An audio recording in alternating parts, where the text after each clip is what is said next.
Israel, America এবং ইরানের মধ্যে যুদ্ধের ২৬তম দিনের গুরুত্বপূর্ণ পাঁচটি আপডেট নিয়ে আপনাদের সামনে উপস্থিত হয়েছি আমি অধ্যাপক আব্দুল হালিম। প্রথম গুরুত্বপূর্ণ ঘটনা, গতকাল ইউএসএস আব্রাহাম লিঙ্কন পারস্য উপসাগর ছেড়ে নিরাপত্তার কারণে যখন মধ্য আরব সাগর দিকে পালাচ্ছিল, পারস্য উপসাগর থেকে প্রায় ১৫০০ কিলোমিটার দূরে যখন রাতে অবস্থান করছিল, কাল দক্ষিণ ইরান থেকে আইআরজিসি গাদার 380 অ্যান্টিশিপ ক্রুজ মিসাইল ছুড়ে আরো একবার আক্রমণ চালায় এই আব্রাহাম লিঙ্কনে।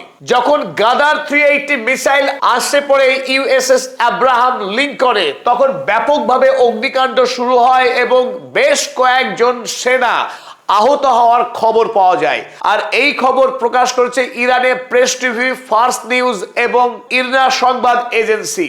যদিও প্রাথমিকভাবে সেন্টকম তিনি অস্বীকার করেছেন যে ইরানের পক্ষে কোনো ক্রুজ মিসাইল হামলা হয়েছে ইউএসএস আব্রাহাম লিঙ্কনে, কিন্তু পরবর্তীতে আহত মার্কিন নৌসেনাকে জরুরিকালীন চিকিৎসার জন্য ডাঙায় আনা হয়, তাকে হসপিটালাইজড করা হয়। আর তারপরে এই খবর নিশ্চিত হয়ে যায় যে ইরান সফলভাবে ইউএসএস আব্রাহাম লিঙ্কনে আরো একবার মিসাইল হামলা চালিয়েছে। যদিও ইউএসএস আব্রাহাম লিঙ্কনকে জলে ডুবিয়ে দেওয়ার মতো মারাত্মক আক্রমণের ছিল না, তবু ইরান যে সফলভাবে এই মার্কিন জাহাজকে একাধিকবার আক্রমণ করার শক্তি রাখে তা আরো একবার প্রমাণ হলো গতকাল। মিডল ইস্টের সেন্টকম ব্র্যাড কুপার তিনি দাবি করেছিলেন যে নন কমব্যাট রিলেটেড ইনজুরি অ্যাবোর্ড, যে ইউএসএস আব্রাহাম লিঙ্কনে যে সেনা আহত হয়েছেন তিনি যুদ্ধকালীন অবস্থায় আহত হননি। তাহলে কিভাবে আহত হলেন, সেই প্রশ্নের সঠিক উত্তর কিন্তু দিতে পারেননি সেন্টকম ব্র্যাড কুপার। তৃতীয় গুরুত্বপূর্ণ ঘটনা, গতকাল আরো একবার ইরানের আইআরজিসি মার্কিন F-18 ফাইটার জেটকে ভূপাতিত করলো। এই F-18 ফাইটার জেটকে ধ্বংস করার সাথে সাথে ইরান চতুর্থ কোনো মার্কিন স্ট্র্যাটেজিক ফাইটার জেটকে ধ্বংস করলো। আমেরিকার অনন্য প্রযুক্তি তৈরি এই F-18 ফাইটার জেটকে ভূপাতিত করার মধ্য দিয়ে আইআরজিসির যে অনন্য দক্ষতা, ইরানের কাছে থাকা মানধাতার আমলকার প্রযুক্তি দিয়েও আমেরিকার সর্বাধুনিক প্লেনকে যে ভূপাতিত করা যায় তার প্রমাণ দিল আরো একবার আইআরজিসি। যে ইরান সামরিকভাবে আমেরিকার সমকক্ষ না হওয়া সত্ত্বেও আমেরিকাকে যেভাবে এই যুদ্ধে নাকানি চোবানি খাওয়াচ্ছে আইআরজিসি, সেটা নিঃসন্দেহে প্রশংসার দাবি রাখে। ইরানের ফার্স্ট টিভি যখন দাবি করে যে আমেরিকার F-18 প্লেনকে ইরান ধ্বংস করেছে, আর সেই দাবিকে আমেরিকার সেন্টকম তৎক্ষণাৎ অস্বীকার করেন। তিনি বলেন যে আমেরিকার কোনো প্লেন এই মুহূর্তে ইরান ধ্বংস করতে পারেনি। তার প্রত্যুত্তরে ইরানের সংবাদ মাধ্যম ফার্স্ট টিভি এই ভিডিও ফুটেজ প্রকাশ করে। ভিডিওতে স্পষ্ট দেখা যাচ্ছে আইআরজিসি সেনা পোর্টেবল এয়ার ডিফেন্স সিস্টেম দিয়েই মাটি থেকে এই মিসাইল ছুড়ে এই F-18 প্লেনকে ধ্বংস করে দেয়। যে সামান্য মানব পরিবহন যোগ্য এয়ার ডিফেন্স সিস্টেম দিয়ে আমেরিকার F-18 প্লেনকেও ধ্বংস করা সম্ভব, এক অনন্য নজির স্থাপন করলো ইরানের আইআরজিসি সেনারা। তৃতীয় গুরুত্বপূর্ণ আপডেট, গতকাল ইরানের হ্যাকার গ্রুপ হান্ডালা তারা বড়সড় সাফল্য পেয়েছে। আমেরিকার লকহিড কোম্পানির 28 জন ইঞ্জিনিয়ার যারা ইসরায়েলে বসে এই মুহূর্তে ইসরায়েলের আইডিএফ বায়ুসেনাকে সমস্ত রকম তথ্য দিয়ে সাহায্য করছে, তাদের যাবতীয় ব্যক্তিগত তথ্যকে সংগ্রহ করতে সক্ষম হয়েছে। আমেরিকার বিখ্যাত অস্ত্র কোম্পানি লকহিডের ওয়েবসাইট ক্র্যাক করে ইরানের এই হান্ডালা গ্রুপ তাদের প্রত্যেকের ব্যক্তিগত তথ্যকে সংগ্রহ করে, তাদের নাম, ফোন নাম্বার, তাদের বাড়ির ঠিকানা এবং ইসরায়েলে কোথায় বসে তারা তাদের এই কার্যকলাপ পরিচালনা করছে তার পুঙ্খানুপুঙ্খ তথ্য সংগ্রহ করে হান্ডালা গ্রুপ।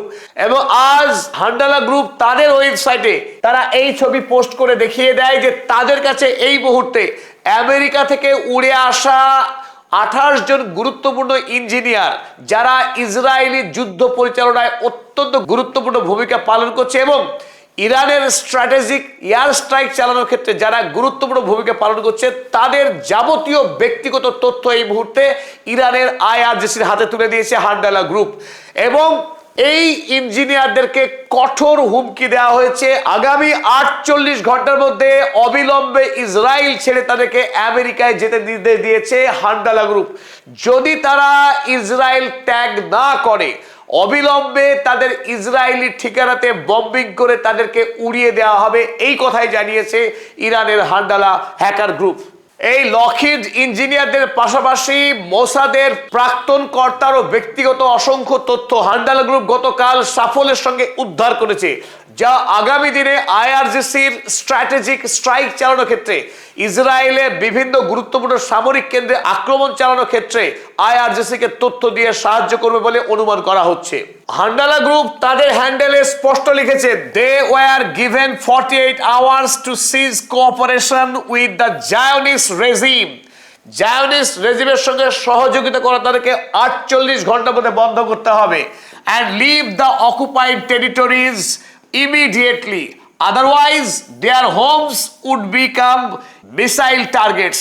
তাদের বাড়িগুলোকে মিসাইলের টার্গেট বানানো হবে, এই হুমকি দিয়েছে হান্ডালা গ্রুপ। তাৎপর্যপূর্ণভাবে হান্ডালা গ্রুপ ওই 28 জন ইঞ্জিনিয়ারের প্রত্যেকের পাসপোর্টকে তারা হ্যাক করে এবং এই পাসপোর্টকে হান্ডালা গ্রুপের ওয়েবসাইটে আপলোড করে দেওয়া হয়। প্রত্যেকের পুঙ্খানুপুঙ্খ ব্যক্তিগত ডিটেলস এই মুহূর্তে হান্ডালা গ্রুপের হাতে। হান্ডালা গ্রুপ নিয়ে আরো একটি মজার খবর রয়েছে। ইতিমধ্যেই আমেরিকা যুক্তরাষ্ট্রের জাস্টিস ডিপার্টমেন্ট এই হান্ডালা গ্রুপের প্রতি সদস্যের মাথার দাম ঘোষণা করেছে 10 মিলিয়ন ইউএসডি। এখান থেকে বুঝতে পারা যায় হান্ডালা গ্রুপ আমেরিকা ইসরায়েলের সঙ্গে ইরানের যে যুদ্ধ চলছে সেই যুদ্ধের ইনফরমেশন সংগ্রহের ক্ষেত্রে কি গুরুত্বপূর্ণ ভূমিকা পালন করছে। বর্তমানে যে যুদ্ধ চলছে এই যুদ্ধ অ্যাকচুয়ালি ডেটার যুদ্ধ। যে দেশের কাছে যত স্পেসিফিক ডেটা থাকবে সেই দেশ যুদ্ধে তত বেশি অ্যাডভান্সমেন্ট পাবে। তাই এখনো পর্যন্ত আমেরিকা এবং ইসরায়েলের কাছে ইরানের আভ্যন্তরীণ বিষয়ে কিছু গুরুত্বপূর্ণ তথ্য থাকার ফলেই তারা ইরানের গুরুত্বপূর্ণ নেতাকে ইতিমধ্যে টার্গেট কিলিং করতে পেরেছে, একথা অনস্বীকার্য। পাশাপাশি এখনো পর্যন্ত ইসরায়েলের একাধিক গুরুত্বপূর্ণ সামরিক ঘাঁটি, মধ্যপ্রাচ্যের মার্কিন সেনা ছাউনি, জ্বালানি কেন্দ্র, যেসব জায়গায় ইরান এতদিন পর্যন্ত সাফল্যের সঙ্গে আক্রমণ চালিয়েছে সেগুলিও ইরানের ডেটা বা ইনফরমেশনের অসম্ভব তথ্য ভান্ডার থাকার ফলেই তারা এই যুদ্ধ এতদিন পর্যন্ত চালিয়ে যেতে সক্ষম হচ্ছে। তাই কেবলমাত্র অস্ত্রের যুদ্ধ নয়, এই যুদ্ধ ডেটার যুদ্ধ। যে দেশের কাছে যত নিখুঁত ডেটা থাকবে সেই দেশ যুদ্ধে তত বেশি সুবিধা ভোগ করবে। তাই হান্ডালা গ্রুপ, হান্ডালা হ্যাকার গ্রুপকে এই মুহূর্তে আমেরিকার পক্ষে প্রতি সদস্যের মাথার দাম ঘোষণা করা হয়েছে 10 মিলিয়ন ইউএসডি। উল্টো পথে গিয়ে হান্ডালা গ্রুপ তারাও ডোনাল্ড ট্রাম্প এবং বেঞ্জামিন নেতানিয়াহুর মাথার দাম ঘোষণা করে দিয়েছে। আজকে এই ছবি পোস্ট করেছে হান্ডালা গ্রুপ।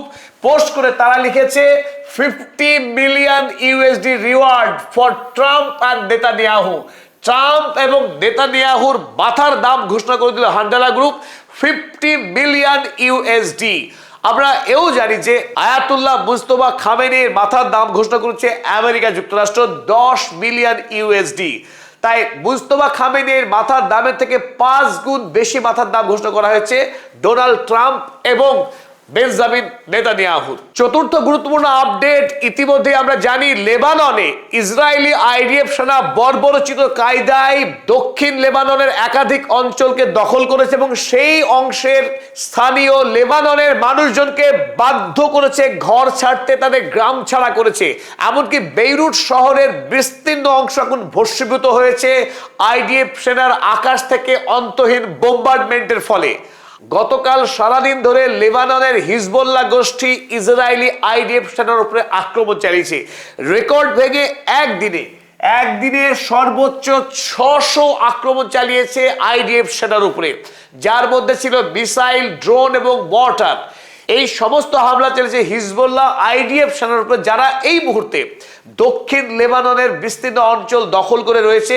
সেই আইডিএফ সেনার উপরে এই রকেট এবং মর্টার হামলা চালিয়েছে হিজবুল্লাহ এর আগেও ঠিক এইভাবে হামলা চালিয়ে বর্বর আইডিএফ সেনাকে পিছু হটতে বাধ্য করেছিল এবং লেবাননের যে অংশ দখল করে নিয়েছিল আইডিএফ, সেই অঞ্চল থেকে আইডিএফকে পিছু হটতে বাধ্য করেছিল। এখন যেভাবে যুদ্ধ চলছে, আশা করা হচ্ছে আগামী দিনে ঠিক একইভাবে লেবাননকে খালি করে ছাড়বে হিজবুল্লাহ, সেই লড়াই চালাচ্ছে। যদিও ইতিমধ্যেই পাশবিক কায়দায় আন্তর্জাতিক আইন গুড়িয়ে আইডিএফ সেনারা আকাশ থেকে হোয়াইট ফসফরাস দিয়ে আক্রমণ করে লেবাননের হাজারেরও অধিক সাধারণ মানুষকে খুন করেছে এই পাশবিক আইডিএফ বাহিনী। পরিশেষে পঞ্চম গুরুত্বপূর্ণ আপডেট, অত্যন্ত শোকের একটি সংবাদ রয়েছে। গতকাল রাতে ইরানের বন্দর আব্বাসে ইসরায়েলের পক্ষে ভয়াবহ এয়ার স্ট্রাইক চালানো হয়। যে এয়ার স্ট্রাইকে ইসরায়েল দাবি করেছে আইআরজিসির নেভি কমান্ডার আলী রেজা টাংসিরিকে তারা হত্যা করেছে। আর এর ফলে ইরানের আইআরজিসির অপর গুরুত্বপূর্ণ কমান্ডারের মৃত্যুর খবর ইতিমধ্যেই ইরানে নতুন করে একটা শোকের পরিবেশ তৈরি করেছে। যদিও ইরানের পক্ষে আলী রেজা টাংসিরির মৃত্যুর সত্যতা এখনো স্বীকার করা হয়নি। ইসরায়েল দাবি করেছে তারা গতকাল রাতে এই বড় সাফল্য পেয়েছে বন্দর আব্বাসে এয়ার স্ট্রাইকের মাধ্যমে। এর ফলে ইসরায়েল এই যুদ্ধে ইতিমধ্যেই বড়সড় সাফল্য পেল ইরানের একাধিক সিনিয়র লিডারকে খুন করার মধ্য দিয়ে। যদিও এই লড়াইয়ে ইরান এখনো এতটুকু পর্যন্ত বিচলিত নয়, তারা তাদের লক্ষ্য পূরণের মধ্য দিয়ে এই যুদ্ধ সমাপ্ত করবে ইরান। আর এরই সাথে আজকের আপডেট আমরা সমাপ্ত করলাম। এখনো পর্যন্ত যারা পদাতিক চ্যানেল সাবস্ক্রাইব করেননি তাদেরকে আমাদের অনুরোধ, আপনারা পদাতিক চ্যানেল সাবস্ক্রাইব করুন ইরান যুদ্ধের সকল আপডেট সবার আগে পেতে।